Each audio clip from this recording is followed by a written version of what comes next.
అపార్ట్మెంట్లో 301 ఫ్లాట్కి వచ్చాను. కేక్లో పాయిజన్ కలిపాను. మేడం 20 రూపీస్ తక్కువ ఉంది.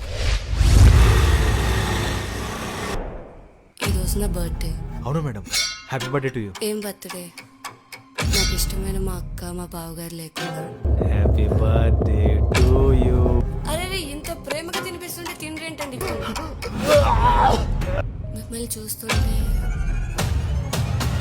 ఒక అమ్మాయి తన కాళ్ళ మీద తను నిలబడాలనుకోవడం తప్ప వాళ్ళు తప్పు చేస్తున్నారు, నీ చేత తప్పు చేయిస్తున్నారు. ఇలా చేయడం వల్ల ఏ అమ్మాయినా తన లైఫ్ లో ఎలా ముందుకెళ్ళగలదు, ఏం సాధించగలదు?